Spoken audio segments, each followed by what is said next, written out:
नमस्कार दोस्तों। मेरी आज की कहानी का शीर्षक है जादुई दूरबीन। ये कहानी दो भाई बहनों की है जिनका नाम था आरव और सिया। आरव लगभग 15 साल का था और सिया की उम्र थी लगभग 10 साल।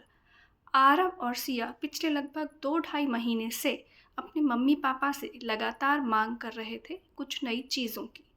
जहाँ आरव के जूते बहुत पुराने हो चुके थे और उसे एक नई जोड़ी जूतों की ज़रूरत थी, वहीं सिया चाहती थी कि उसका जो टैब अब पुराना हो गया था, उसकी जगह उसे नया टैब ला कर दिया जाए।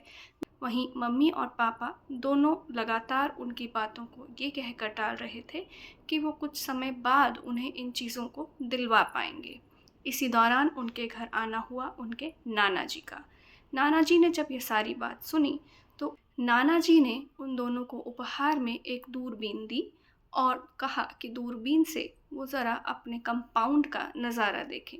उन्हें ये भी कहा कि ये दूरबीन कोई ऐसी वैसी दूरबीन नहीं है, ये एक जादुई दूरबीन है। जैसे ही आरव और सिया ने कंपाउंड का नज़ारा अपनी दूरबीन से देखा तो उन्हें दो छोटे से भाई बहन बैठे नज़र आए जिन्हें वो पहले से जानते थे, क्योंकि ये दोनों बच्चे उनके घर में काम करने वाली दीदी के बच्चे थे। और इन दोनों को आज किसी के घर से कुछ पुराने रंग, पुरानी किताबें और कुछ पुरानी कॉपियाँ मिली थी और दोनों ही बच्चे उस पुराने सामान के साथ बहुत ही खुश थे। अब आरव और सिया दोनों को इस विडंबना को देखकर समझ आया कि उनके पास ईश्वर का दिया हुआ बहुत कुछ है। आरव और सिया ये जान चुके थे कि जादू दूरबीन में नहीं बल्कि उनके नज़रिए में है।